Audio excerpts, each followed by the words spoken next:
Hi, everyone. Welcome to Just Folks Conversations with Emma. I'm Emma, and I am just almost without words. And really, I don't need to have too many words because my guest is a fountain of words.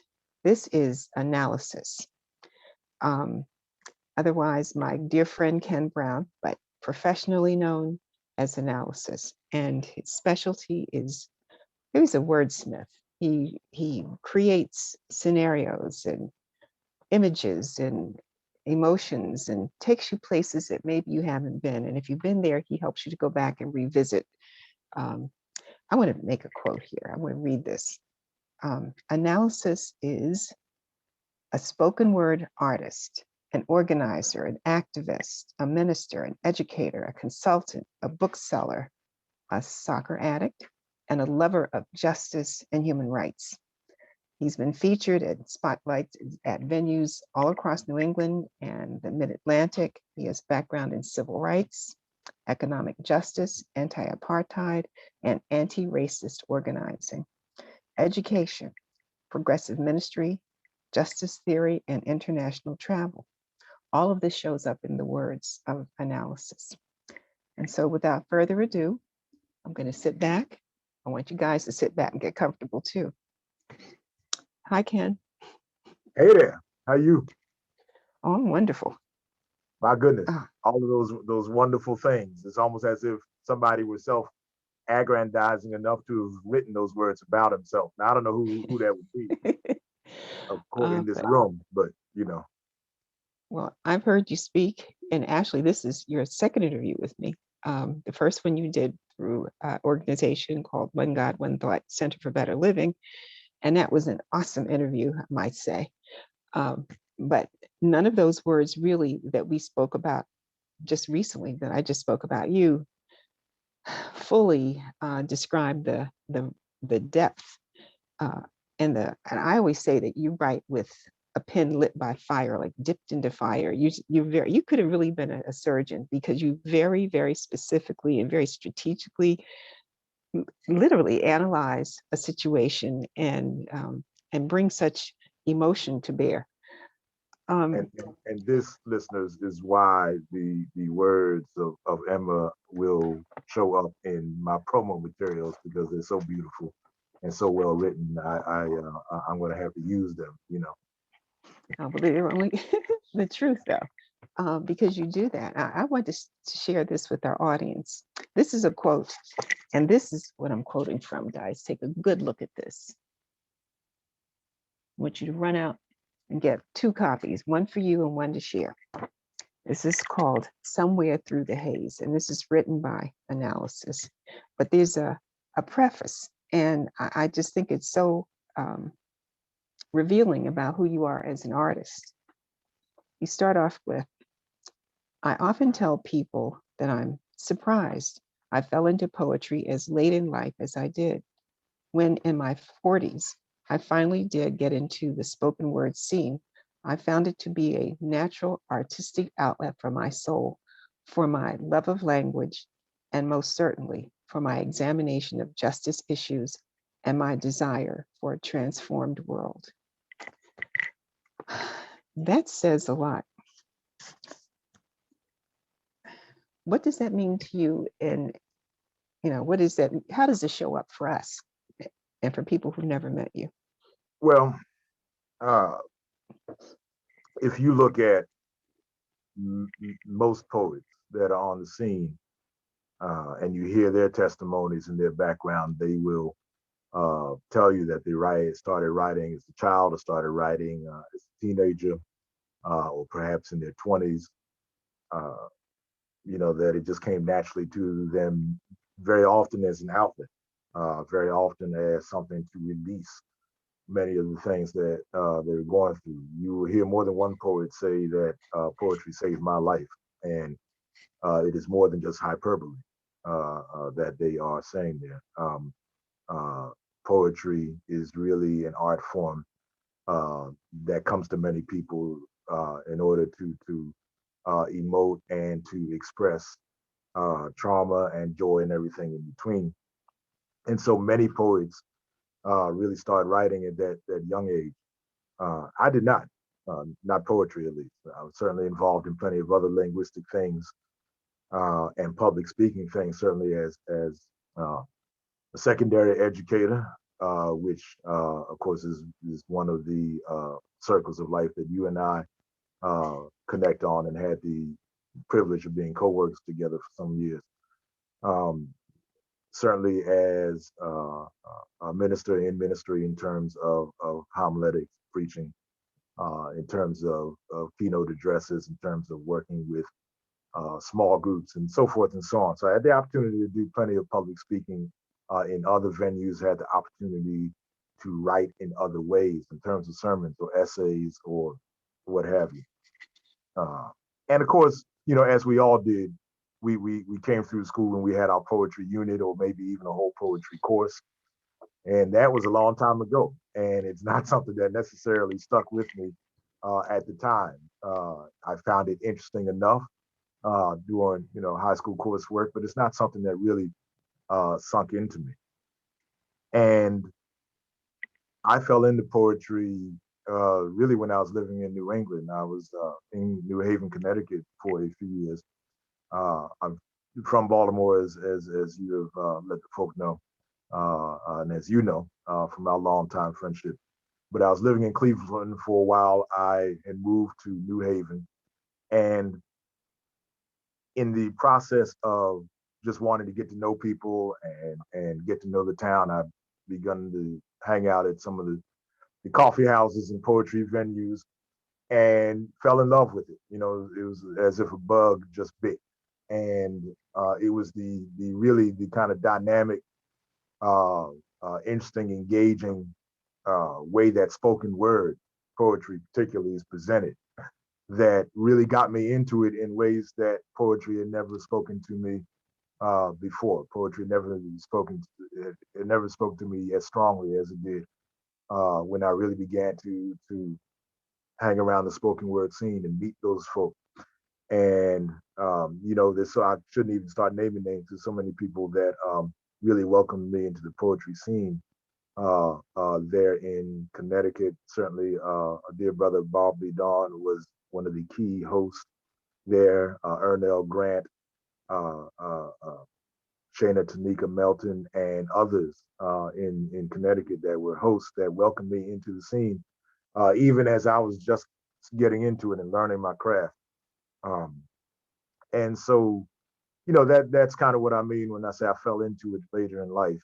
And I've always been fascinated by that, and folk have always reminded me that, well, hey, you bring already more life experience to it than maybe some other folk, and in some ways that's true.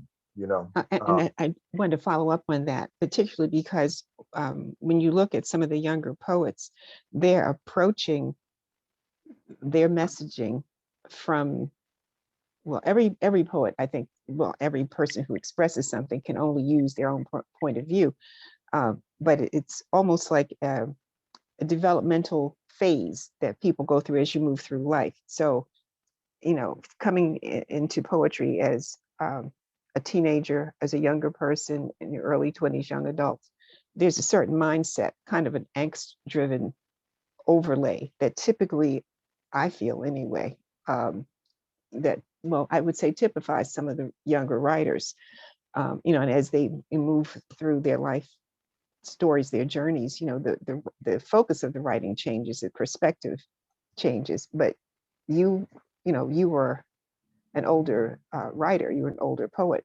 So how did that feel to you? Because you didn't have that kind of camaraderie from, folks who've been in that scene as younger people, and you show up, as an adult. What was that like?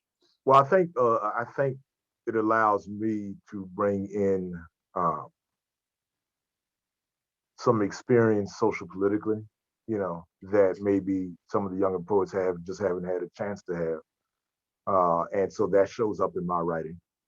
And part of what you read in terms of my bio, and part of your question was how does the uh, uh, political aspects and justice writing show up in my work.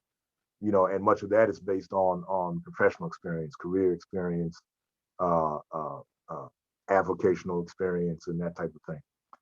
So coming into it later in life allowed me to bring in um, faith mentoring and faith experiences.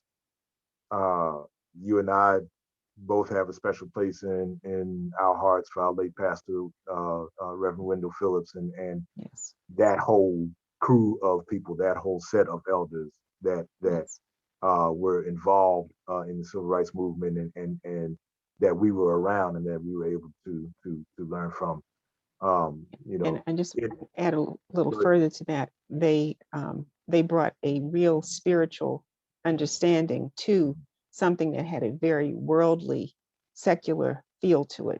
The highly emotionally charged area of civil rights, human rights, uh, but yet they they too had that, as I said, that spiritual foundation, which you have as well. Um, well, hopefully so. If I learned anything, if I learned something from them, hopefully I'm manifesting at least some small percentage of what they demonstrated. And so when you look at that background and you look at the opportunity to travel internationally and be a part of, be in Southern Africa during the anti-apartheid movement, um, you know, a decade spent as a high school educator, as as you and I had a chance to work together on, and uh, some of the further travel and organizing and pedagogical, if you will, experiences that I had while I was on national staff of the United Church of Christ, the denomination, Protestant denomination, for those who may not be familiar with it, and other things. I was able to draw on some of these things as I fell into poetry. So, for instance, one of my earliest poems drew from my experience organizing against hate groups, against anti-immigrant hate, and it was a poem called "Immigration Acrostic." I'll do it right quick. It's a relatively short poem, especially compared to mine. I had to chuckle as you were doing the introduction in terms of my words, because there are a lot of those words in most of my poems. Um, but there's a very brief poem, and I'll tie in why I'm bringing up in a minute. But it's an acrostic poem.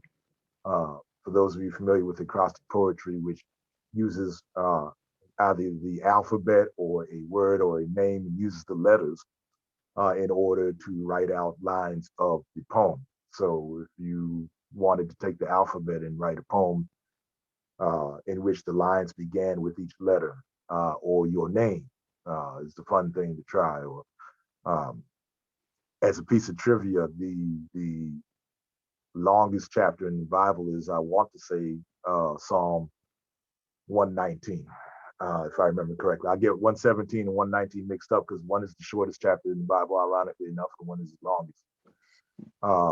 And the one that is the longest is actually a real big acrostic poem. If you look at the Hebrew alphabet, uh, the first stanza of that psalm starts with the letter Aleph, and then the next stanza starts with Beit, and the next Gimel, Daleth, and it goes through each stanza starts with the Hebrew alphabet. So that's what acrostic poetry is. It's a fun thing to try. I encourage everybody listening to try. But I had been doing I had just come out of some organizing against anti-immigrant hate in the country when I fell into poetry. And so one of my earliest poems was called Immigration Acrostic. Asinine interjections of anti-immigrant hate create bathos to any expectation of intelligent thought coming from those who, in their own insecurities, denigrate those who cross oceans and cross burning deserts, having been excluded from all that mutual wealth free trade agreements egregiously guaranteed. Greed runs rampant as big bosses make profits, while hypocritical descendants of immigrants clamor about an imagined invasion. Their ignorance is exceedingly ugly. Jokes are played on folks from around the world who anticipate a kind and warm welcome to this land of the free. Labor underrewarded is the order of the day. Manipulated by rulers of capital who capitalize off the need of poor folk and refugees to replenish their children's bellies or remit something home to stave off starvation. Prejudice is prescribed through parapets and prohibitive policies. Queries as to how we might best welcome our new neighbors are deflected by restrictionists who reroute public thought with lies of how immigration supposedly steals from our surplus or sacks our social order. Those tainted by tat-and-tout English only is the only acceptable form of communication and undervalue ethnic studies which would enhance a healthy society. My people, void from your souls all such vitriol against those who arrive. White America is threatened in the minds of the haters, and xenophobic fear is what they will tempt you to. You, however, must remain wise to such lies and permit zero tolerance for hate against the newcomer in this place.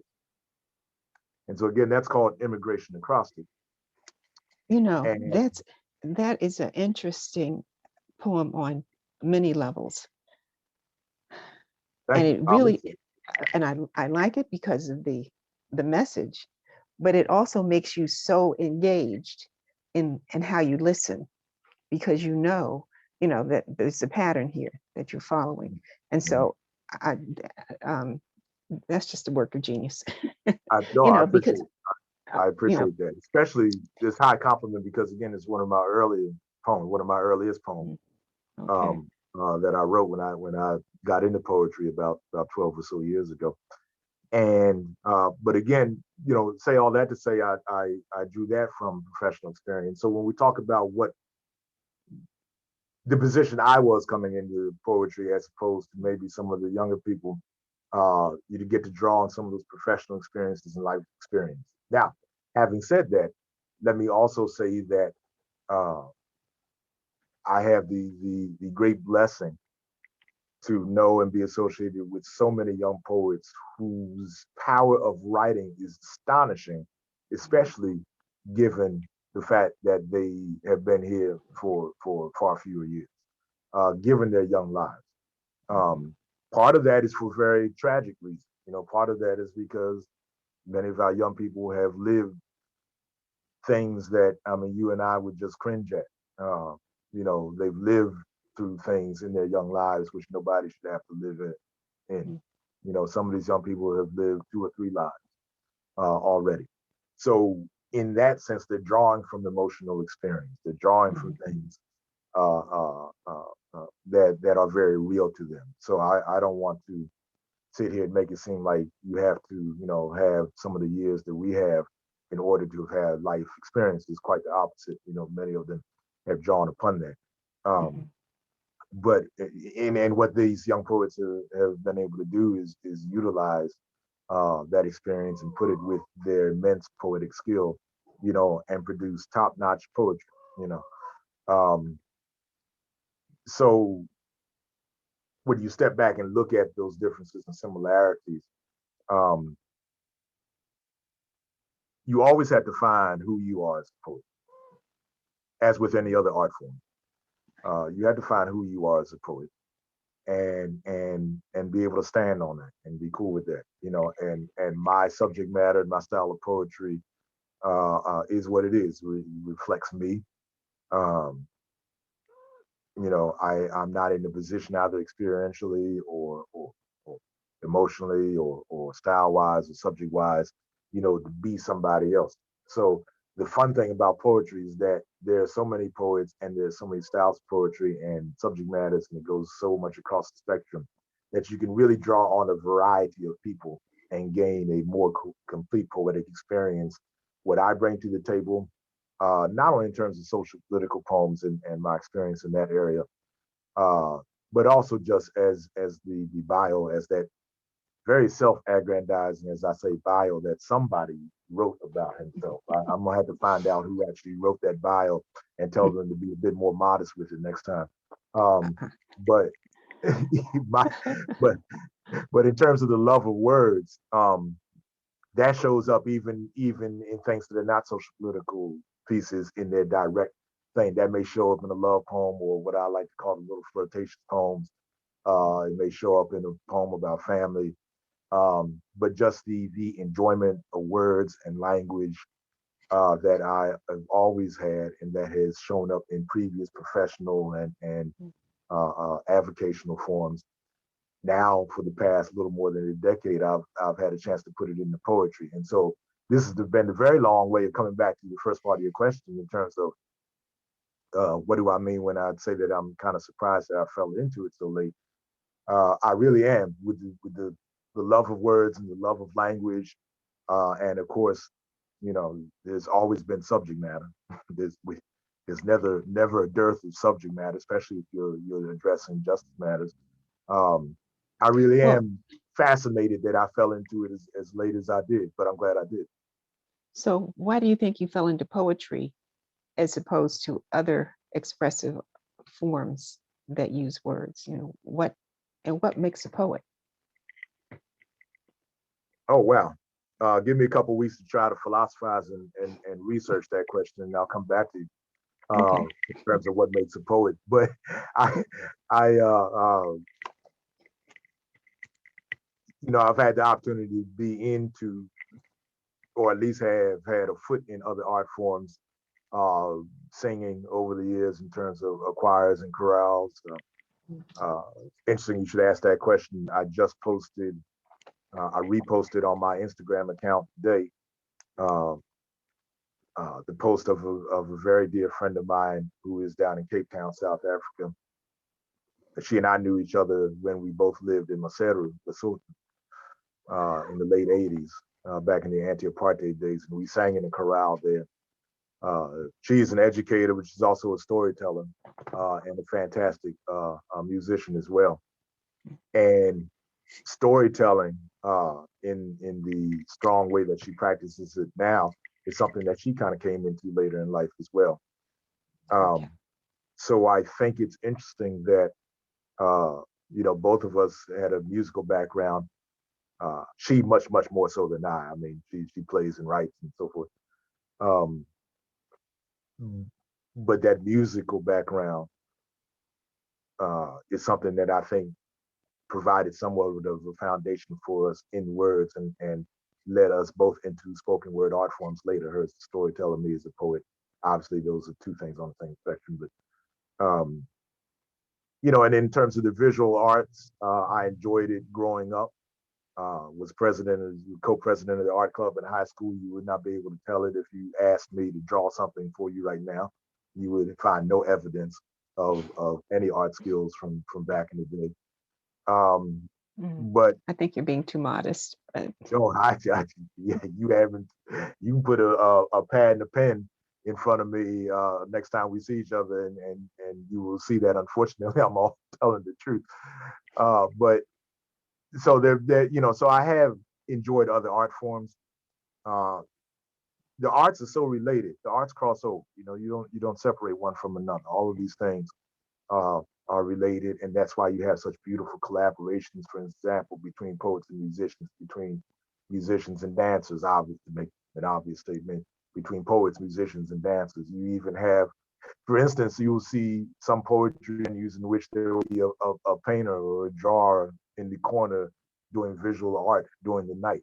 mhm. So all of these things as arts are related. Um, that just underscores the fact that I'm really surprised that I didn't fall into the poetic aspect of it before. I think that it was probably bound to happen because if you enjoy writing essays or sermons or other pieces, if you enjoy giving keynote addresses, if you enjoy being in front of a classroom of students, if you enjoy working with a small group, and you're engaged with language and with words that much, uh, it's a natural step uh, Mhm. uh, to eventually try your hand at poetry. And poetry is something that I encourage everybody to try. I encourage all of your listeners to try their hand at poetry. People may say, "Oh, I'm not a poet. That's just not something I can do." I like to think there's a poet inside of everybody, and it doesn't mean that you have to be a professional poet. It doesn't mean that you have to all of a sudden, put out an award-winning book or anything like that. It may just be for yourself. It may just be to express your own thoughts, or maybe share with close friends.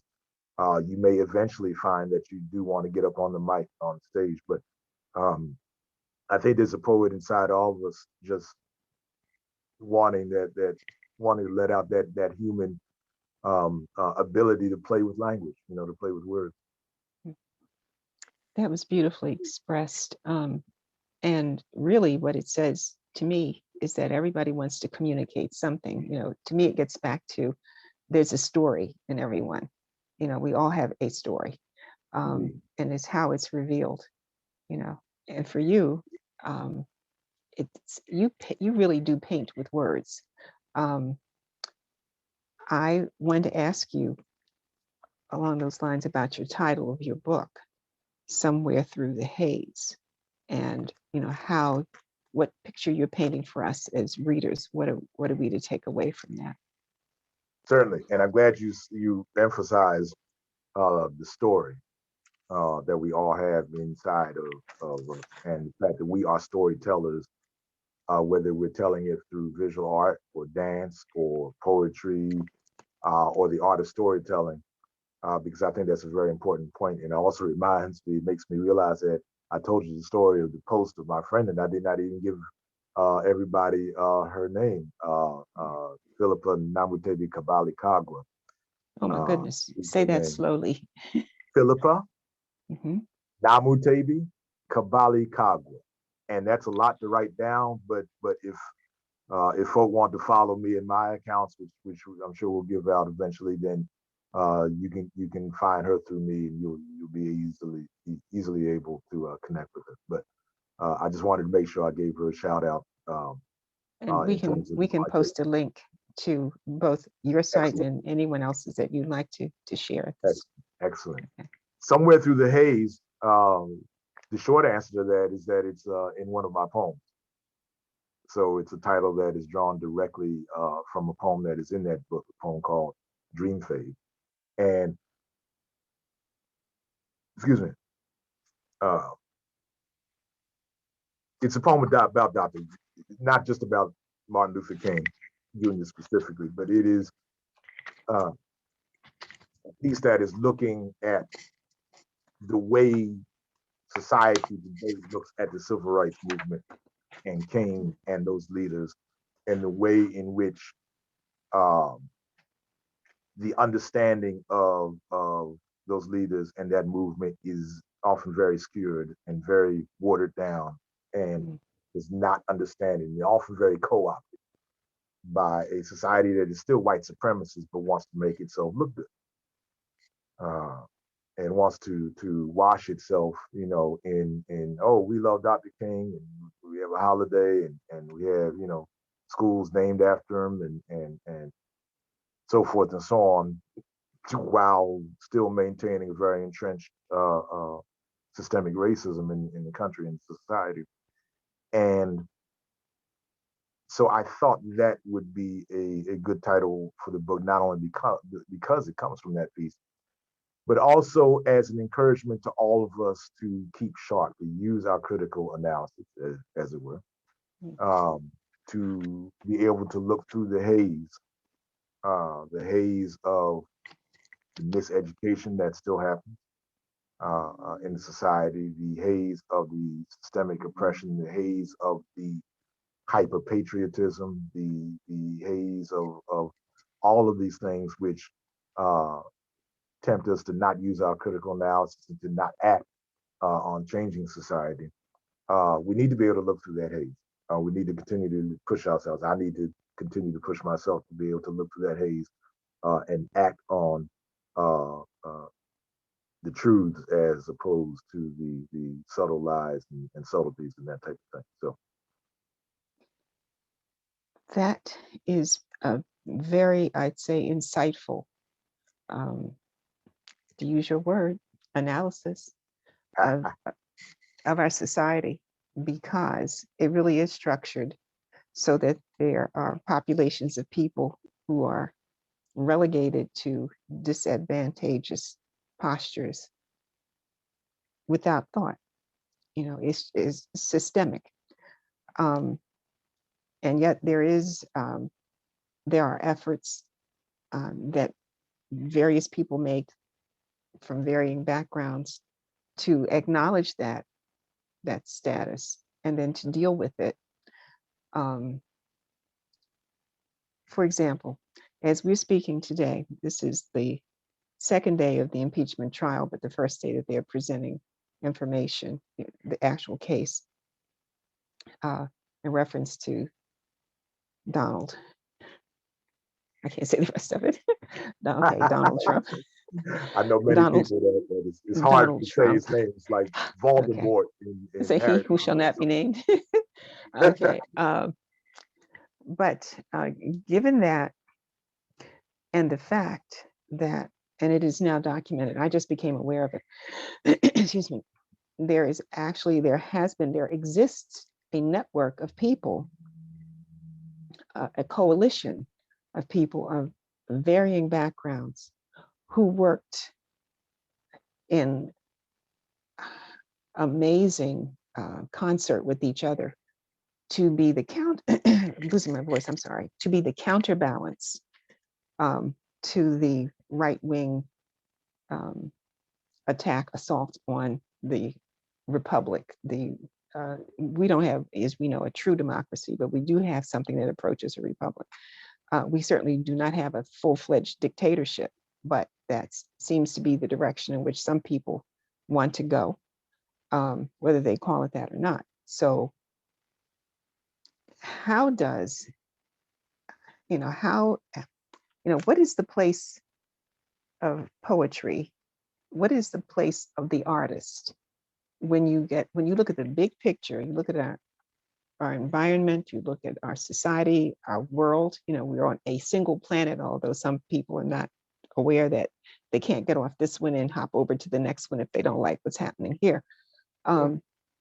What's the role of the arts? How do poets punch through the haze? How do you bring us to that awareness?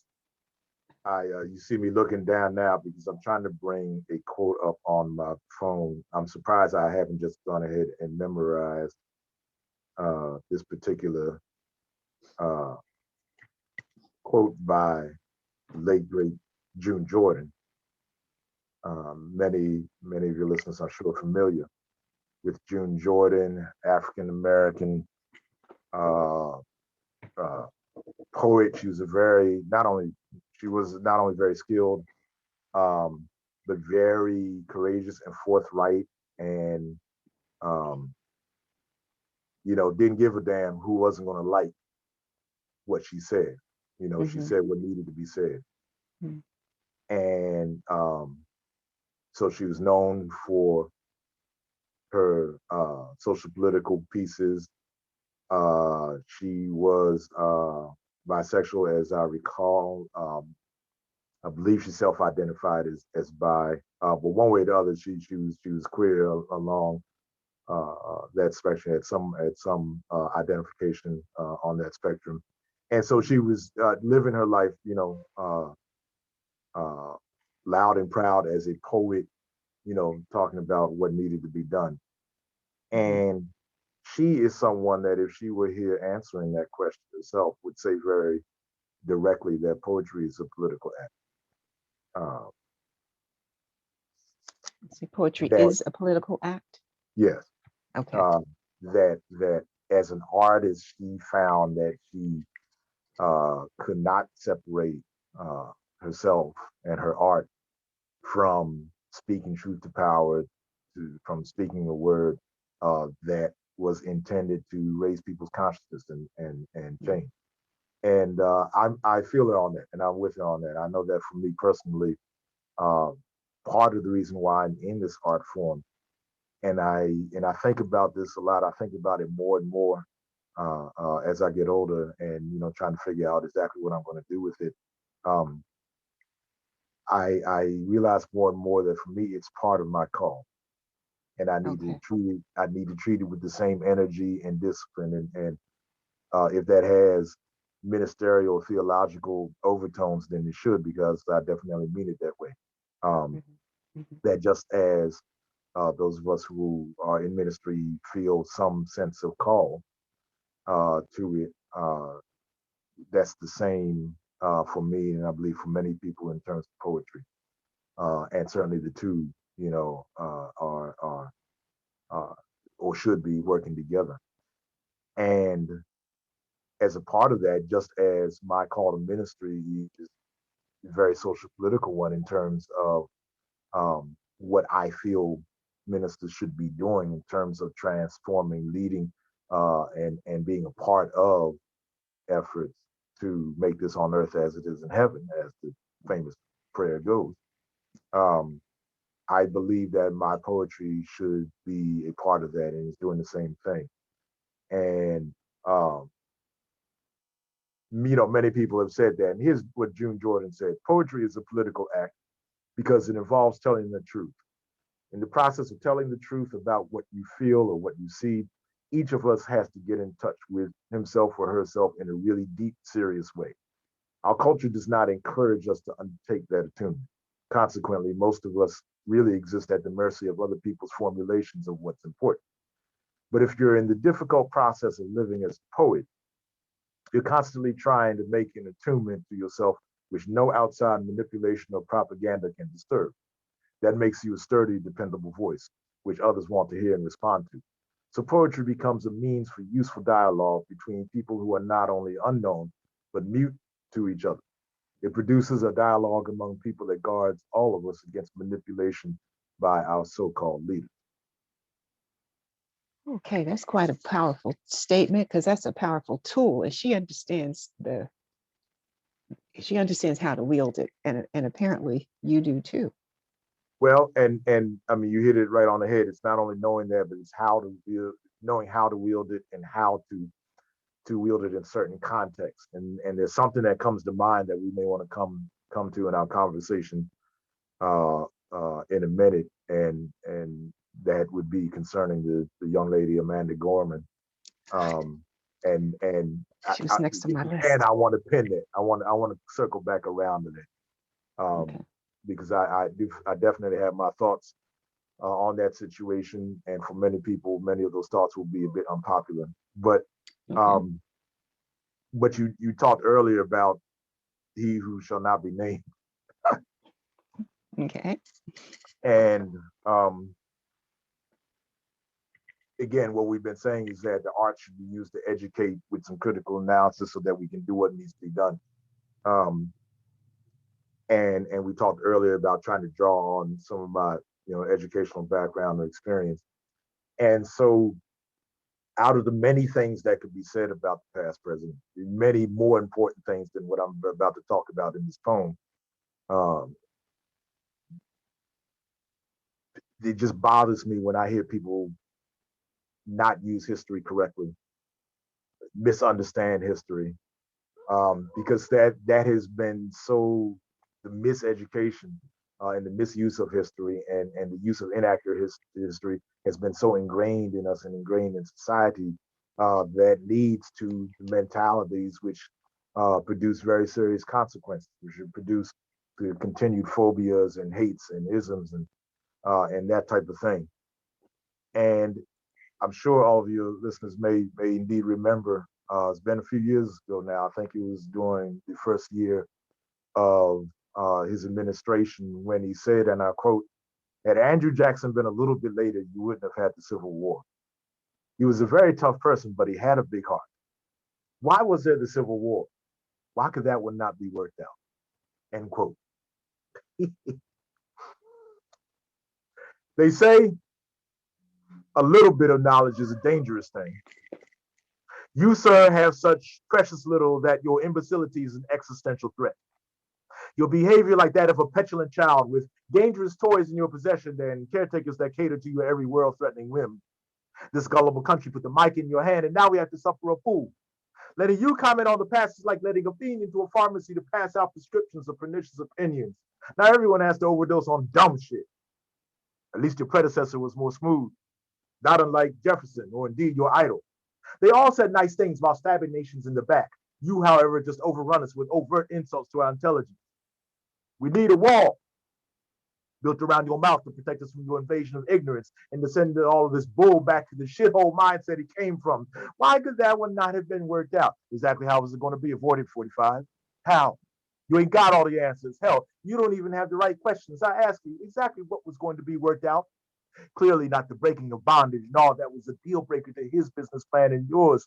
What we got was the life worked out of our lungs, the blood worked out of our veins. We worked in a living hell, and the fact that we still live at all is testimony to our resiliency, not to the benevolence of any great white father. Andrew would have been just another stonewall against my ancestors' abolition. In the Union he maintained, greed joined guns to guarantee his personal gain. No wonder you like him so much. You deal with human beings as if they were mere chips in the casinos you build with exploited labor, speculating in land and lives just as your hero did. Long after the war of northern aggression, your family succeeded in aggressive housing practices that forced families to secede. You sit in your lofty towers, but for many, this country is more of a holding pen than a hermitage, and you don't have to be on top of the Smokies to see the tracks of their tears. They form a trail. From displaced to disenfranchised, from murdered to impoverished, from corralled to allocated false freedom. Why was there the Civil War? Look, let's roll away the old hickory smokescreen. Obviously, you long for those antebellum days. I bet you and your supremacist surrogates would love to make America great again with the peculiar institution, recapturing that time like your role model recaptured runaways. Thus, there's nothing peculiar about your repression of wages, your ripoff of workers. Back then, they used bayonets and bullets breech loaded. Where it is, you renege on your contracts. They're breached, loaded with lies like your tiresome tweets, gloated upon while you live like a leech, bloated on the blood of the poor. How very presidential of you, just like your boy. You say of him, he was a very tough person, but he had a big heart. See, all this whimsical whitewashing of history books this type of brainlessness and belies your ever having studied a more thorough syllabus. Your foolish forays into the past are like colonizing hands grabbing the pussy of my mother Africa, and thus King Leopold's ghost still haunts me. Our greatness came before Columbus, but these attempts at the destruction of black civilization have us wanting to feel the warmth of other suns. The price for our pound of flesh is disregarded because the half has never been told of how this country's comfort is constructed on the cruelty inflicted upon people of color. I think it's time the hotel magnate learned from the innkeep, because Jacksonland wasn't any Mar-a-Lago. So fuck the lies your teacher told you. You need a people's history of the United States in which the souls of black folk are celebrated and the hearts buried their wounded knee or revered. Now, just as then, the demonic belief in divine white privilege drives the degradation of those you deem beneath you. But understand that we carry the divine within us too, and be not deceived. Gods are not mocked. Are you prepared to reap what your arrogance sows? The brass of your trumpet, so full of sound and fury, signifying nothing, must be silenced. And the only Jacksons I want to see are the trillions of 20s my people are owed in reparations. You ask, why was there the Civil War? Shit. You better ask yourself if you're going to cause the next one. That's a poem called Historiography. Drop the mic.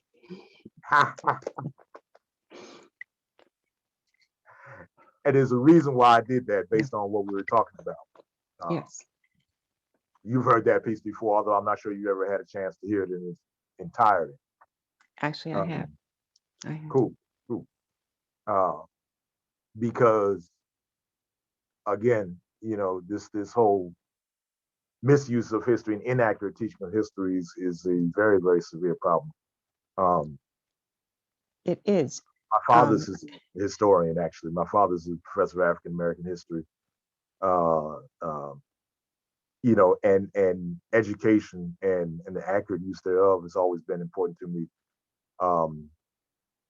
So that, you know, I'm very blessed to have drawn that standard, if you will, from my father, from my mother, whom you know, from from her mother, whom you very much know, one of your mentors, my grandmother, and so, you know, education is important, but it can't just be any old education. It can't be maleducation. It can't be, since we're in February, since we're in Black History Month, you know, as Carter G. Woodson said, it can't be the miseducation of us as Negro or any other people. It has to be accurate. And when I did that poem, I had to get in his behind in terms of his lack of understanding of the Jacksonian presidency. And so that's why you hear a number of history books in it. That's why that last stanza contains a bunch of history books in it, just to kind of emphasize that point. That's why it's called historiography, because his is very poor. Drop it again. It's hard to have a follow-up to that, except to say that what has masqueraded as education has really been a mass training program for our society, because people needed to have ways to run the economy, and the economy is how folks congeal, they gel together in this, my humble opinion anyway. Um, so what is being promoted as education really does have to be challenged, and the way that school districts receive and promote various curricula Mhm. is very political. It's very politicized. So it's hard to know where to start as a parent. Uh, my job parenting is done, but we have millions of children. We have a situation now with schools being closed, with online education, which leaves a number of folks out of the loop. No matter what you call the educational process, there are children who cannot access it. Um, and those who do are having varying degrees of success depending on their support system at home. I've observed children within my own family, great nieces and grandchildren and little relatives, little, cousins down the line who, um, everybody can't sit in front of a screen and and and be meaningfully communicated with. Because to educate someone really needs to have an open line of communication with them. So you have that exchange of receiving the information, responding to it, and having someone to confirm or help you to process what it is you're receiving. And to be a teacher these days, my gosh, you know, uh, that's that's an unimaginable task. So I don't we're envy. You now I've talked about it. I do not envy uh, at all. Um, it's always been a difficult job. You and I have known that for decades, mhm, but um, it's such a crazy context um, now. If I can use that word, um, it's a the society is being made to make some hard choices, and education, mhm, as you said, uh, was already set up as something that was a socializing tool, and now you add difficult choices to be made, especially is foundational choices whether or not to reopen the schools, and how soon to reopen the schools, mhm. and And uh, at what cost to open the schools? Because everything is interconnected. yeah, You have a population of teachers who are at great risk because they're not fully vaccinated. They have families.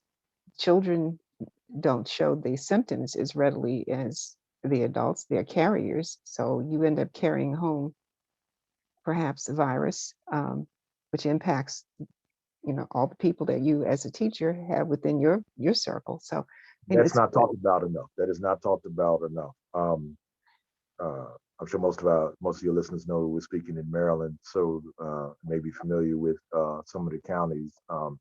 My friend in PG County, Prince George's County Schools, is also the caretaker for her elderly and health challenged mother.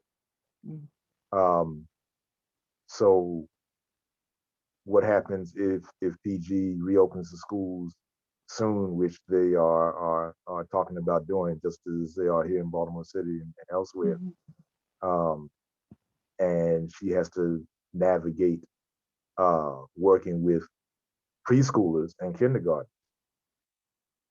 And for you to put preschoolers in designated areas where they are 6 feet apart from each other, when their natural inclination is to hug and touch and put things in their mouths, they're highly social. Yeah, Um, which is why we want them in school so they could learn how to socialize, how to be with other children. But then here they are in isolation together, if you can maintain that. if you can Um, maintain that. So that's on one side of the equation, and I also feel for uh, uh, parents who have lost work or have had to um, take extended time away from work Hmm. uh, because of needing to care for smaller children during this at-home schooling process. Yeah. And that's a very difficult, and of course, it impacts women disproportionately, impacts women of color disproportionately. So I feel for that side also, and so I understand from that side wanting to get schools open again, Hmm. but the health considerations of opening schools are also there. And so I don't claim to have any easy answers on it. Um, but and to circle the conversation back around to poetry, these are the things that can be written at. See, these are the things that we need: a variety of poets and different types of poets and people with different experiences and Hmm. sensibilities to be able to process all of these things out through the arts, through the poetry, music, song, dance, visual art, theater, and so forth and so on. These are the Hmm. things. Arts serve as a way to wrestle with these things. Doesn't come up with any easy or pat answer, but the art serve as a way to wrestle with these difficult things. Art, I think, shines the spotlight in those dark corners, and brings into our consciousness things that we may not be able to address on um, a conversational level without being emotionally overwhelmed by it. People get really entrenched in their positions, but an artist, through whatever means, can enlighten the situation. So, Yeah. things do look kind of grim. I acknowledge that, but I'm basically an optimist. I'm still hopeful. I still believe that there's something in the character of people, and I would say in this country, because I haven't lived anywhere else, I don't really know, but I do feel that uh, in general, we are solution oriented. I mean, we whine and complain a lot, but people are able to mobilize um, on a number of levels so that we all get to survive, or at least large numbers of us get to do that. And then for me, there's the spiritual aspect. And I'll put that right out there. I think that this is all we're all on a spiritual journey, whether we recognize it or not, and that there are lessons that we're learning individually and collectively while we're here on this plane, Mhm. um, and that there will be solutions. And for me, God is present in everything. So no matter what it looks like, you know, the, there for me, nothing else exists other than God. Period. Whatever you call it, however it's named. Um, and so, with the disease, which for me is like the earth as a living being saying, y'all got to stop this. You're messing up everything. So let me slow your roll for a minute. And up Exactly. pops this pandemic, which still keeps evolving itself. So um, there is something that's happening, but I do think, just if we leave the metaphysics of it alone, that people are able to work together. And I was actually referencing that. There's an article in Time magazine. I'm not sure, it's a recent article, about a shadow, quote, I'll say shadow organization of of people in civil rights and business and sports and politics, both left, right, and center, who decided that saving the democracy, saving the republic, is more important than the politics. And so, if you notice, when January 6th took place and the Capitol was overrun, there were no counter demonstrations. And everybody who's an activist knew that there was going to be a major demonstration on the 6th in Washington, D.C. But yet, there was nobody there for the mob to interact with. They had it all to themselves. And why was that? Because there was a conscious decision made not to engage. And that was a nationwide decision. You read the article, they identified all the different elements, all the different actors, the participants, the planners, the people who put aside their political differences to look at one major goal, and that is, we we're going to agree to disagree, but we got to have some way to do that. We have to have a system. We have to have a workable government that'll allow us to express these differences and do the politics. And so with that little piece of knowledge alone, for me, it makes me feel hopeful that there are people who can see beyond the moment, um, and use the various resources that we all have available to us, And, and and strategizing has always been important in the movement. yes. Part when you again going back to the civil rights movement, the stories of the thought that went into it and the strategizing that went into it are not lifted up enough. So people know the basics of the story of Rosa Parks and the bus. People don't understand how much planning went into that. That was a plan to move. Hmm. That there were a number of others who had refused to give up uh, their seat on buses Hmm. before. Hmm. But that the organizers thought that the time was right to strike. They chose Rosa very deliberately Hmm. from a demographic and basically what we would call a PR standpoint. Yeah. Um, you know, um, you talk about the teaching that people like Bob Moses and others did in terms of how to demonstrate, and this is what we're going to have to do, so forth. So there's been so much thought and organizing that has gone into movements, and I think you're highlighting right now what these excellent organizers out here are doing in the communication that they're having, and communication that needs to be had Yes. in order for us to be successful. And I'm glad you raised that example, because I think that definitely Yeah. is a good example there. So for me, there's hope, and if I can be hopeful, we all can. And that does mean, there's that distinct possibility we're going to come through the haze, come I out hope on the so. other side. Yeah. I hope so. If we organize, we communicate, and you can use whatever conjunction you want. And if we, but we must, or however you want Mhm. to phrase it. Mhm. Um, we yet must continue to be uh, very forceful. Mhm. We must be uh, uh, at times what will just probably be very very cutting in the positive sense of the word. I don't mean that in a negative sense, but our words must be sharp and incisive. Our action must demand change. We cannot water it down. Um, No. which allows me to circle back around to Amanda's piece uh, Good. Please, let's talk at about the that. inaugural. Yes.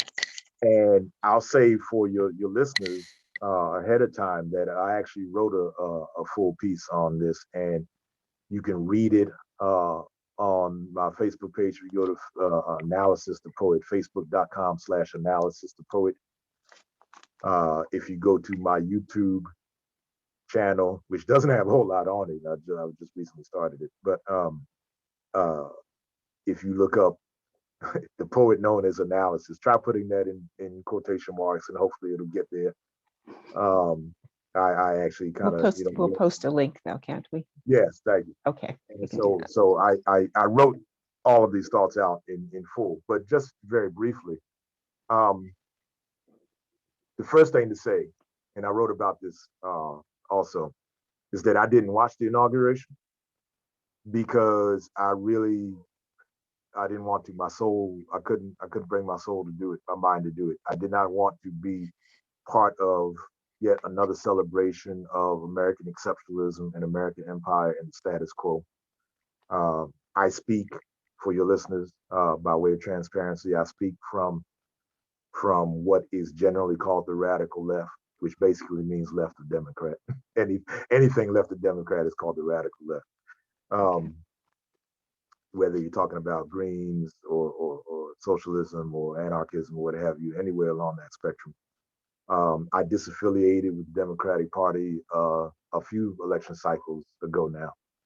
Um, uh, I still, I like some of them, those that are on the left end of that party, I very much like and support, um, but I could no longer be affiliated with a party whose core and whose mainstream really, in its own kind of sweet, put a pretty face on it way, maintains uh, capitalist exploitation, maintains American empire, maintains this idea of American exceptionalism, as if the U.S. is just God's gift to the universe and is so much better, and therefore should be allowed to do whatever it wants to do.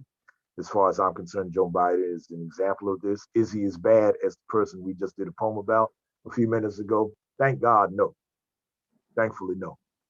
Um, but as I say somewhere in the essay, Biden has a long way to go before he gets a party of celebration for me. He has much to show me, much change to show me, to In see what if he ways? is Since different. we've brought him up, what does he To need to see if do? he is different than the person that was the primary author of the crime bill that has sent thousands upon thousands of people, including Black folk, to prison unnecessarily.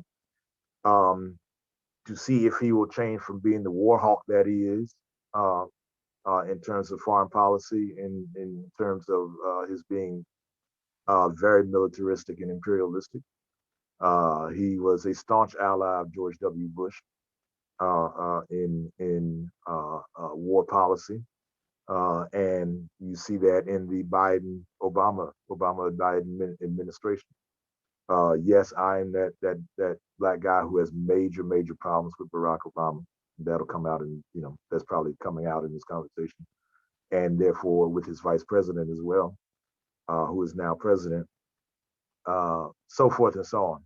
So, But what does so he having need to said do? all of that, Okay, what does he need to do in order to earn your respect? he needs to pull back on this militarism, and unfortunately, he's not. Even in the early weeks of his administration, he's not done that already. Um, um, there is the continued support, his continued support of Israel and its suppression of Palestinians. There are troops on the move already in certain parts of Western Asia and the Middle East. Um, I've not heard enough or much at all from him in terms of major reductions in the military budget. Uh, So you say uh, troops are on the move. You're talking about our troops being yes, reconfigured, yes, reestablished. I'll have to, if I can find it, I'll send you something, send you a link. But um, so having said all of that, having so given the fact that I see the Biden Harris administration, unless it makes a radical turn for the better, that I see it as an administration that uh, pretty much maintains U.S. Uh, uh, economic and military hegemony and American exceptionalism. So then you insert into that this idea of a poet being at each of the inaugurations. Okay. And as I said earlier, I did not watch it. So I had no idea about Amanda Gorman until people messaged me about it later on in the day. Okay. Uh, and because I had posted something on Facebook about why I didn't uh, watch the inauguration. So I didn't know what the lineup was. Um, it caught little snatches of it, bits and pieces of it, but didn't really watch it at any length. Hmm. And so people messaged me later on in the day, say, "Well, did you see the poet, the young black lady who's the inaugural poet?" I said, "No, I'll look it up and check it out." So later that night, I went to look it up and listen to it. I listened to it a couple times, and I listened to it again the next day. Just to make sure I was listening to it fresh. Um, and I had my ideas about it, and I didn't. I had planned to write something, and I just kind of let it sit, and finally, last week, after a couple of weeks or so, I ended up expressing some thoughts. I read the poem again, just to put one more set of eyes or eyes on it one more time. And in a nutshell, what I said was, first of all, congratulations to her for being invited, being selected. Props to her, carried herself very well, spoke very well. Obviously has some, language skills, certainly, and as we as an African diaspora, certainly because of our long exclusion from everything, and our long oppression, our first inclination when we see one of us on the big stage is like, wow, one of us is on the big stage. So there's a certain, you know, smile that breaks across our face, uh, uh, just on that. Right. However, I was hoping for and needed more of some critical analysis in her poetry, especially given the weight of the subject that she was dealing with, which is no less than the United States and what's going to happen, and where we're going from here. The message of hope. Hope is important. Hope is a crucial thing that we all have to find out how we have and how we hold on to. And reconciliation is a nice idea, but the poem struck me as a little bit too much. Let's just hold hands and sing kumbaya. Can we all get along? And that is not what this administration needs to hear, and it's not really what the country needs to hear. What does the country Um, need to hear?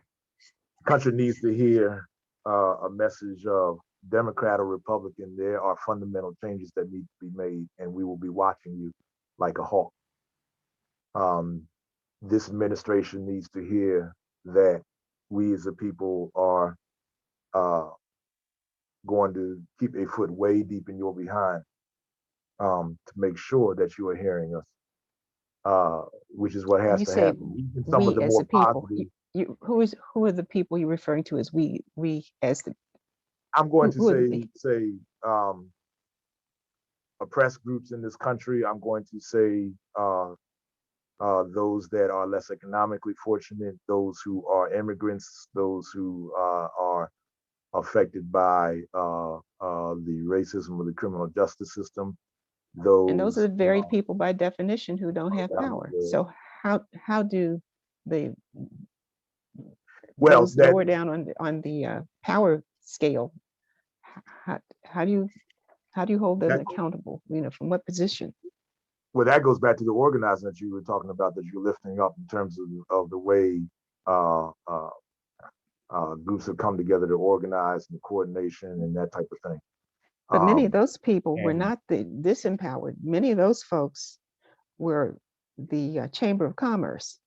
You know, some of them were, but we also see the organizing that comes from those that are or are in alliance with the disenfranchised and the disempowered. hmm Some of the more positive cabinet picks that Biden has made were really results of a long process of pressuring and organizing that has come from the left, um, as opposed to some of the cabinet picks which leave much to be desired in terms of uh, state and chief of staff and that type of thing. Um, so they're bringing it back to us as artists. Those of us who are in the arts community. Um, I feel that we are called to put a serious critical analysis on both parties, and therefore including this administration.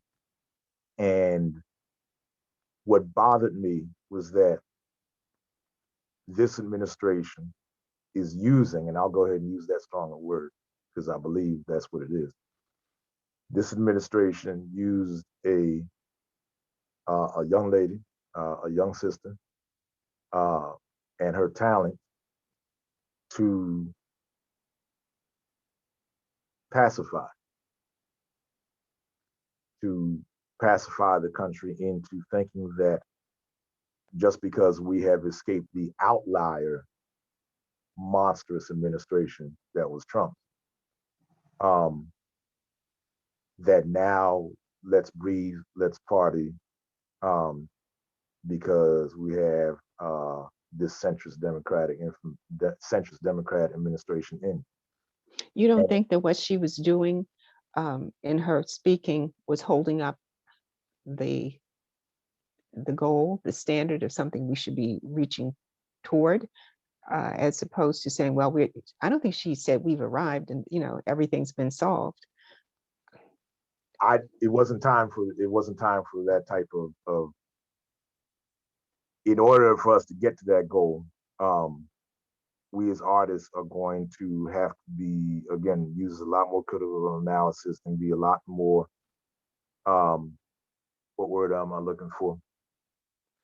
Confrontational might be too strong a word. It might not be the word I'm looking for.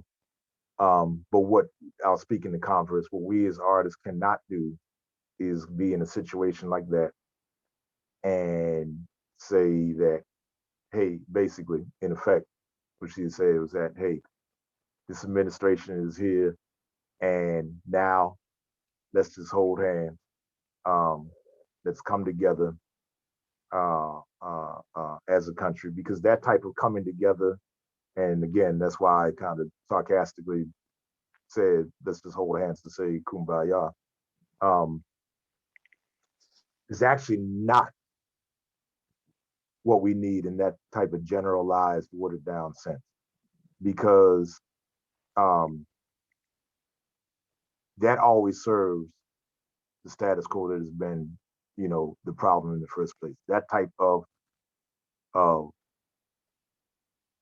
let's just smile and play nice is going to lull us into a false sense of security with an administration that, if it is anything like the Obama administration, if it is anything like the Clinton administration, to say nothing of the Republican administration, um, is going to do a lot of damage. If we don't really push and stay on the streets and organize like a hawk. It was not the But don't time. you It was not okay, the but time. don't you think that we have just been through a really traumatic 4-year period. It has shaken up everything, no matter how you look at Trump. For the artist, the poet, whoever it might have been, it turned out to be Amanda, to take that opportunity to be, I guess, brutally honest in speaking truth to power. You have to take people where they are on an emotional level. Sometimes you don't hear it. Um, you have to create an environment where folks can receive the message, because if they don't receive it, what good is it? It's if it's not processed, if it's not understood, if nobody, if the emotion of it, if the brutality of the truth is so intense that your message cannot be processed, as to me, as an artist, you have defeated the purpose of creating the art, particularly if you're speaking, beyond, if you're trying to reach large numbers of people. And she was speaking to the country. um, I'm even thinking of the poetry, the soaring poetry of Maya Angelou. And to me, a poet, an artist, holds up the standard for us to aim for, something that we can achieve. And I think there has to be a way to present that, so that folks have at least the That standard, possibility of the vision. They have to have the vision before they can move toward it. So yeah, that's how. and that standard wasn't high enough. That to hold up a standard is not a high enough standard for us to shoot for, especially in terms of how we're going to have to react to this incoming administration. It just left me very, very underwhelmed. Now, Okay. I don't know who, I've been trying to read up since, in terms of trying to find out some more of her backstory and who she is and what she's done and so forth and so on. Mhm. Um, and quite frankly, I've listened to a few more of her poems since, some that were commissioned by one of the networks and so forth. Um, and quite honestly, I've been a bit underwhelmed by them. I was talking with a very dear poet friend of mine about this today, and she was having the same reaction. Um, but in that particular situation, um, let me say this: we as artists can very easily be co-opted into being the pretty face of uh, corporate exploitation, into being the pretty face of U.S. militarism, into being the, to use a word that I used earlier, pacifying agent, um, to deflect the type of critique on powers that be that we need to have. It is in those powers' best interest uh, to be able to use artists in that way.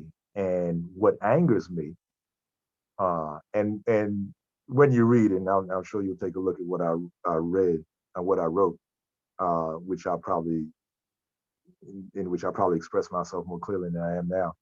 Um, but I said in there that my anger is at the administration. Uh, uh, far, more than is the young lady. Um, my anger is in a system that will take a young person and have us jump up and down happy because, oh wow, one of us, a young person, is actually up on the big stage and the big screen. Um, a system that is able to do that and get people so happy and so partying that um, that we're not going to listen to what really was a very watered down and less than needed message that the young lady was saying. But at the same time, it puts a happy face and a nice face on the administration. Um, that's not what we need right now. That's why, and I say this in my essay on it. That's why there will never be an administration, and I'll come back to your point about Maya in a minute. But that's why you're not going to. She's obviously dead, but I'm using this figuratively. That's why there wasn't going to be June Jordan on that diet. Okay. That's why that was not going to be an Amiri Baraka on that diet. Um, to use some of my own colleagues, there's never going to be a Black Shaka or a Slangston Hughes or an Aja Monet in that inauguration poem slot. There'll never be me. It won't happen because I'm naming poets that um, will not let the administration off the hook so easy and will not write something that's just, can we just all get along, let's hold hands and play nice. Um, that type of poem is not going to come from those poets that I just mentioned and many, many others. And the administration had to get the right poet to say the right thing up on that inaugural dais. And they found themselves a young, articulate Black woman to come up and say pretty things to fit in with the whole agenda. And I have problems with it. Now, God bless her. It'll be interesting to see how she develops. Again, my friend that I was talking with, poet colleague that I was talking with earlier today, said that she's looking forward to seeing, where Amanda is in 10 years, and so am I. But I can tell you this, I'm very concerned because if she continues down a path of uh, being contracted, and I'll use again the word co-opted by centrist administrations or an NFL that is very militaristic and hyper patriotic, and therefore saw an opportunity to use her in the Super Bowl to uh, blackwash themselves and try to cover themselves, even while at the same time it continues to be a very racist and exploitative organization. Um, You don't think that she's a corporate, double-edged sword? You don't think she's a double-edged sword? That not her yet, presence, not yet. not yet. I don't. She has quite a body of work. I'm looking forward. Okay, well, she I'm has looking forward to it. I was going she to has a say, and CBS, and or if I had the right network, I believe it was CBS. Corporate networks, um, uh, so forth and so on.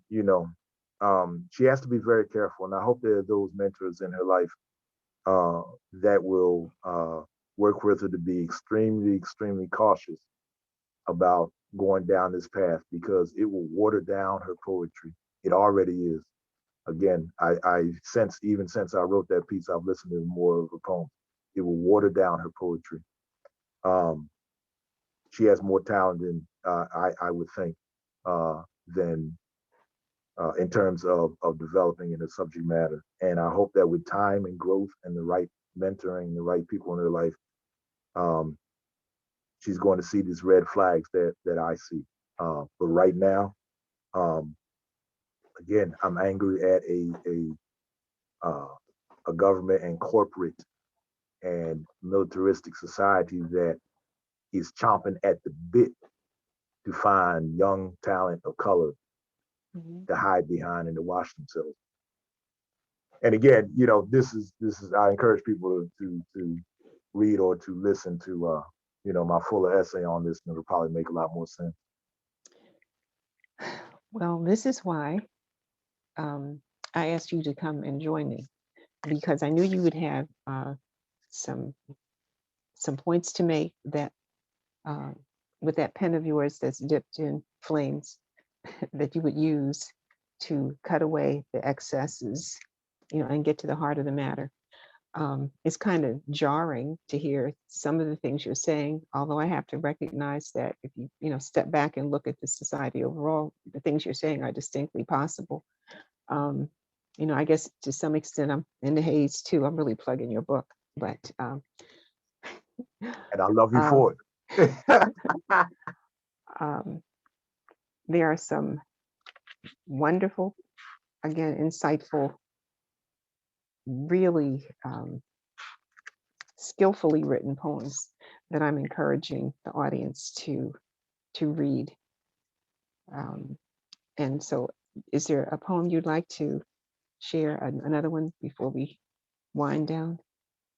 Well, we should do something that's not in the book, Okay. um, because all of that is all the entirety of that book is in terms of justice issues and human rights issues and so forth.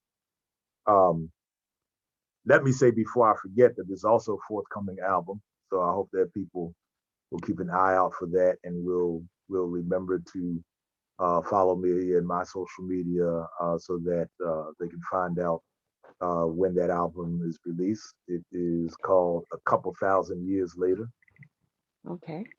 and that also is that title also is taken from one of my poems. Um, but I'm looking forward to that. It should have long since been out and finally coming to fruition. And so I'm looking forward to releasing that very soon, probably within the next couple of months or so. Okay. And so there'll be more announcements off of that. And the album will How will it be contain, available? excuse me, How will we access it? How will it be that'll be, available? I mean, it'll be available for purchase either through download or directly from me. So people will be able to get a hold of it, Okay. certainly. And the album will contain a variety of different poems in terms of justice issues, in terms of uh, family related poems. You're familiar with the poem about my great grandmother Nan, that will be on there. Hmm. Uh, it will contain a couple of, or at least one what might legitimately be called a love poem. Um, Okay. uh, and it will contain a couple of other fun pieces too.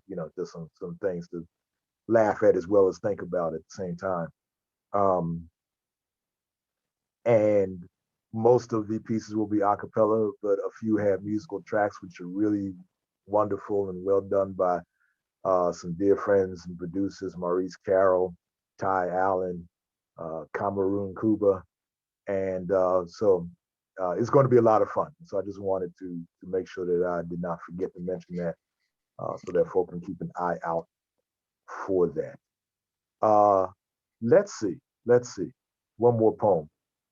Let's do something on the more, shall we say, amorous side of life. Uh, and you tell me whether you want to hear what would qualify as an honest to goodness love poem, something to make you go, oh, or if you want me to just be out and out flirtatious and silly. I'll let you choose. Oh my goodness, such let's do a love poem that makes you go ah like that. Okay. Okay. Let's do that. All right. All right. And I'm sure, many of the listeners, uh, as most of us perhaps do at some point in life, have somebody who is far away in miles, but always close in heart. And so this is something I had the enjoyment of writing for a dear friend of mine some years ago who is quite some miles away, and who has a dual heritage. And I won't say up front right now what that heritage is. Maybe the listeners will be able to pick it out, and then I'll check with maybe you'll be able to pick it out. You may have heard this piece already. Actually, I don't remember, but I don't think so. and we'll come back to that afterwards and see if folk were able to guess right.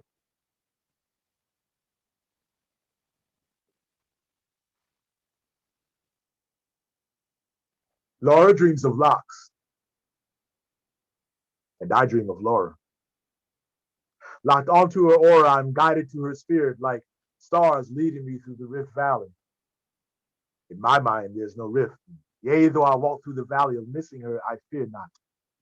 For I sense her as I breathe in her strawberry-scented hugs brought hither to me on highland breezes. She is my queen of skies. The very thought of her makes me merry, and in the scene of lots of smiles because she shares her cheery disposition even when times are tough.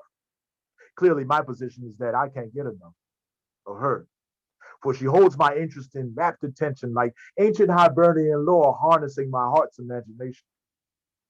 Laura dreams of locks, a natural new adventure for her already enticing natural curls, which naturally entice me to curl into me as we lay peacefully on a Linlithgow hill, lapped by a Lamu sun. Still, sweetly surreal that it, yet still surreal that it reels my soul across the waters as if summoned to an intimate diasporic dinner for two. And so she has me wanting to go north, see her for the first time.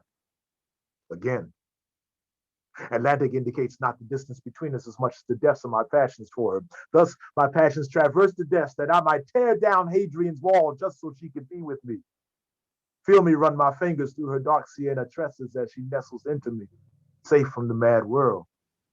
Unlike many in this mad world, she's not locked into some train of thought in which she thinks her wonderful train of twirls ought to be forgot or changed just for approval sought. She is not bought into the lie which says her beauty is determined by others. Rather, she longs to explore the range of richness in her divine diversity and divine new verses for her radiance to sing. Like the winsome song of the pipes wailing over Endorama beats, I hang on every note, trembling at all at the treble of her loveliness. I want to be the bass on which she clefts, the orchestral accompaniment to the desires of her dreams. So let the cacophony of the world be left locked out as we lock onto the peaceful rhythm of our breath. She allures me a lot with her allure to dislock my gaze, and for days I'm locked in a daze. Together we're tethered, locked deeply in sync, so sensually in sync that I have but to think of her. For mere seconds and time and space suspend themselves as I dream of me and her, our bodies braiding like twists, locked together as we lay by the lock, lost in the mist as we're lost in the midst of each other. No other cares could concern us as she coils herself around me, her legs locked about my lumbar as I lunge far into the thrill of her thrill. She thrills as I lower myself into her lowlands and lips lock on lips. Tongue sinks between hips, harboring like the first or fourth. I feel her first, her second, third, fourth. She's in mirth, of course. In moans, she reports as she sails these waves and sail, then rides my rise once more, rising in a rapture that captures for her every splendid sensation she so deserves. She deserves this, as more than earned respite from the daily fight her brave heart wages for what's just and what's right. She can take flight in me to faraway places, soft massages and warm, safe spaces. There will be no traces of the tensions that hound her. Burdens will be thrown off like stones as I surround her with equatorial affection. I've no intention of cornering her in any contrived confinement. Her lust for life and love of living it are too large to let anyone lock her into binding boxes or stage stupidity. I respect her sovereign sexiness and honor her independence, even as I interlock with her inner energies in such a way that I invade not her freedom in some imperial impudence, but instead embrace her in our wide open souls as I invite her into this united kingdom. She's incredible in my sight as her incisive insight incites the ire of the ignorant, putting foolishness on lockdown as she labors for the least of these. Each morn, she leaves her lair resolved to resolve wrongs in whatever way she can, rallied by the empowering roar resounding in her from the encouragement of the ancestors. Her dedication to the struggle is like milk made for the strengthening of God's children, and so she pours of herself selflessly, then returns home to spread love and safety across the savannah. She cannot do any less. She's so strong as she meets life's test, though it's hard sometimes and causes duress. I want to be her escape route from distress, from feeling locked in and feeling oppressed. May she be renewed, Lord, and ever blessed. And may her pillow be my chest. Let her release now, and let her rest, and let her dream. For Laura dreams of locks, but I dream of Laura.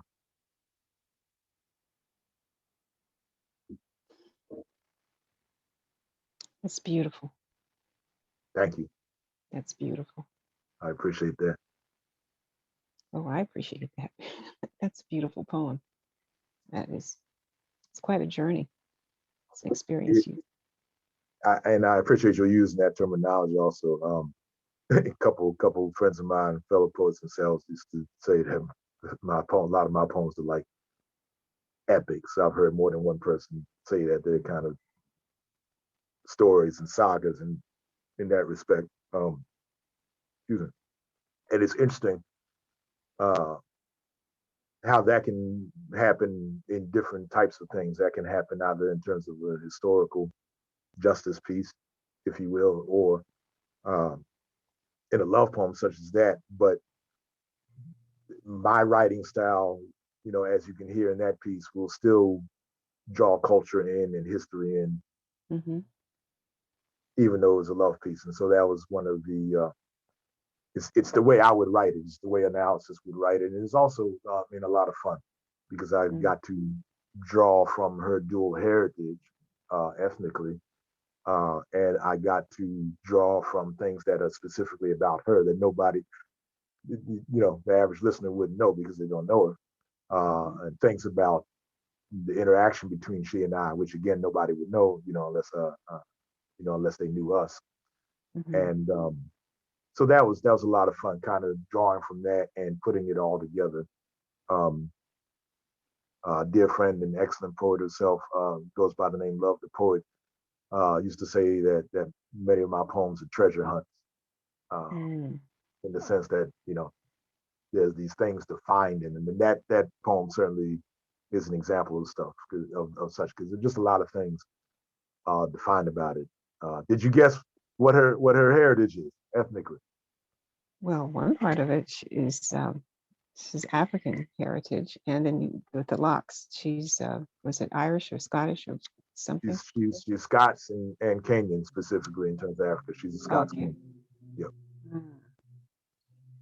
Wow. And it came together in one very lovely lady, it sounds like. Yeah. Very much so. Very much so. Thank you for sharing that. You're welcome. You're welcome. Yes. I always enjoy doing that poem, and I'm always blessed that it's so well received, and it's something that she appreciates also. As I tell her, and I joke with her, I said, you're a minor celebrity around some of these circles here, because everybody wants to know who is Laura. What is Laura? I wish my name were Laura, such and such and such and such. I said, yeah. You're good for a brother's poetry circuit here. Well, that was certainly a heartfelt and warm. It was very personal. It's almost like being wrapped up in a cocoon in a way, and taking a journey, but still very, very warm. Very nice. Very Thank you. nice. Thank you. Is that one in print anywhere? Or is that one you That just one is not received? in print, but it will be on the album a couple It's on the thousand album. pieces. Okay. Are Yeah. you going to have print material to go along with the album? I think that what I want to do, I'm in the process of setting up a website now, and I think what I will probably do is have some supplementary things uh, that will support the album in terms of some questions and some tidbits and so forth. Interestingly enough, in terms of the little book Somewhere Through the Haze, my original thought was to have some study questions with that. Now, I did not put it in the book, but I actually may do that electronically, is in terms of a little study guide as far as the booklet is concerned. Okay. And I may do some similar things with the album so that, you know, and back in the day when it was you and I, buying albums and what have you, they'd have the whole Liner the notes. sheet would have the liner notes in it Hmm. physically. And so what I think I'm going to do is some, as it's done nowadays, is some electronic version of that, Hmm. where people can really, who the personnel were on the album, where they can see the poem and that type of thing. So I'm in the process of formulating, how much of that I'll do electronically. Well, I think everybody is going to be running to whatever site you send us to find your poems, your albums, your books, and where are you going to be performing next? There is, do I have anything definitive on the docket right now? Nothing I can give a date on in terms of my next feature right now. I'm looking to have some things that will be developing in the works throughout the year. My standing venue that I host is Red Emma's Mother Earth Poetry Vibe. It is on the first Saturdays of February, May, August, and November. So we go again Saturday, May 1st And at say 6 that again, p.m. the name of the venue, so everybody That can is hear that. red as in the color, red Emma's as in your name with an apostrophe S. Red Emma's Mother Earth Poetry Vibe. It is uh, uh, sponsored and brought to us by a very unique place called Red Emma's Bookstore Coffee House in Baltimore, right here in Baltimore, a worker collective established in 2004. That I was a longtime customer of, and they knew me, and I knew them, and they knew my ethos, and I knew theirs. They an anarchist founded worker collective, and they approached me some years ago. They said, "Wow, it's all the way back to 2012 now." When they approached me to help them establish some poetry, and I was honored by the invitation and the challenge. And the very first uh, installment of Red Emma's Mother Earth Poetry Vibe was held in December of 2012. Uh, and then we picked it up again in 2014 after the physical move of the store. And we have been going pretty consistently, very consistently since then. Uh, and it's just really been a blessing to be able to host a venue uh, uh, whose theme is peace, justice, poetry. So we talk about uh, matters and issues and justice and surviving and all of those things. And I've had just an array of five-star, top-notch poets to feature for me, and it's just been really cool. And we are, of course, online these days, Hmm. and we'll be online again in May because we can tell by the way this COVID is acting that we won't be ready for a full in-person venue in 3 short months. So I can safely say that it'll be online again May 1st.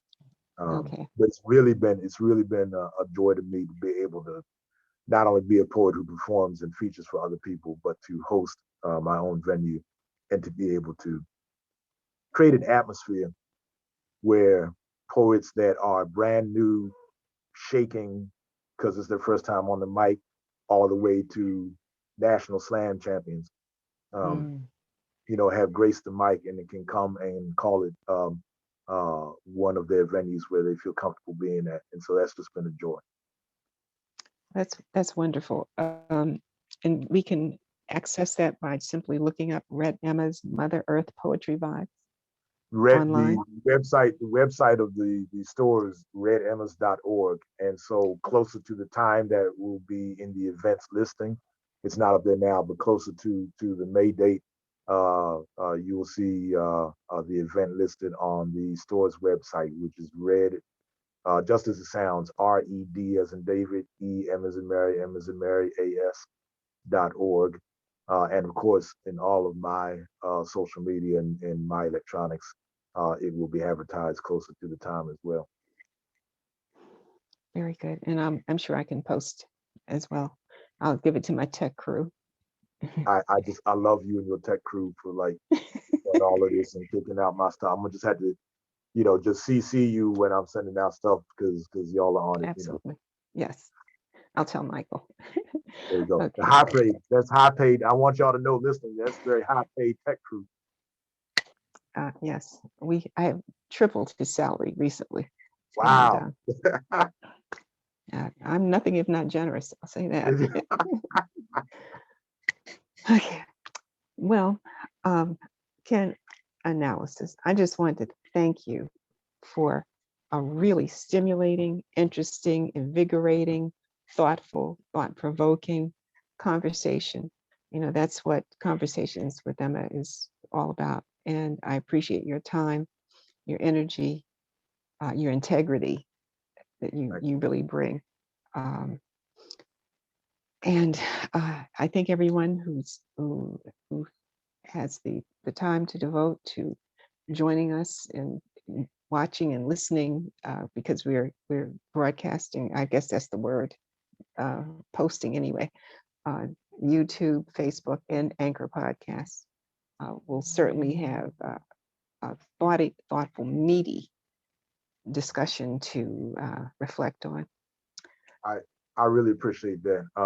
And before I give some final thanks and props to you, I'll say, because I'm not sure I actually told how to get the book earlier, so I should do that before I forget. You can also get that at redemas.org. You will see uh, a link to purchase books. Plenty of thousands of fantastic selections. Far more than just my little contribution to it. But if you go to redemas.org, you can purchase. That is within the U.S. That is within the U.S. You can also communicate with me directly as well in terms of my being able to directly send you the book. For our international friends in many countries, and certainly in Canada, in the UK, Australia, New Zealand, if you go to lulu.com, LULU.com, that is a good way to purchase it there. And it's on those major other sites, which like the past president, I don't even want to mention them because, uh, why give extremely mega rich exploitative CEOs more money when you can support your indie bookstore such as Red Absolutely. Embers? But yeah, so redembers.org or from me directly within the US, lulu.com, LULU.com, and many other places. And again, it's called Somewhere Through the Haze by Analysis. I want to thank you because, first of all, it's just so much fun. I'm sure all of the watchers have by now guessed, if they didn't already know, that you and I go way back, and we so enjoy talking to each other, and we can talk for hours. I mean, Yes. we could keep going. First of all, I'm a poet and I'm a black preacher, so don't ever rolled up into one. So you shouldn't ever give me the mic because I won't want to let it go, and I could just keep going and talking, and then it's you and it's you and me put together so Mhm. I can talk for hours. So we could have held your watchers hostage for another 5 hours, but I guess we won't do that. We'll do another episode. Another episode, but I really enjoyed it. I really want to give you props for this new venture that you have established, Just Conversations, and kind of the tone and atmosphere and the exploration with spirit. Um, that you have already set up in it and are creating even further. And so to be a part of that and to be one of the early people a part of this new venture is quite an honor. To which I thank I'm you so much. really I thank you for your encouragement and just for being you. Because we do go way back. And I'm going to age and date myself, but I remember you as a kid. So I have watched you grow up, and you did really good. You turned out well. Uh, you so know, I turned out something. you turned out great. Your mom and your grandmom, both of whom your grandmother I knew very well, she mentored me as a teacher, and your mom and I were, compatriots basically. So good folks, good stock. They created and produced a wonderful young man with you, and you carry on the tradition. And you are consistently the person that you have always been, which is where that integrity shows up. So, on Thank you behalf so of much. all the listeners and viewers and curious lookers on, I want to thank you because we're Thank all you. learning something. We're all learning something. We all have stories to tell, and I thank you so much for sharing yours. I So, very much appreciate it. And anytime. Because I always enjoy our talking and being able to unpack these ideas, which we'll do over the phone anyway. So we have an opportunity to unpack them with the listeners, then all the better and all the more fun. So, yeah, uh, yeah. and thank you, Okay. listeners. And Yeah. will make sure you have my information that you can share with everybody else. Okay. Sounds great. All right. See you soon. Thanks now. Thanks.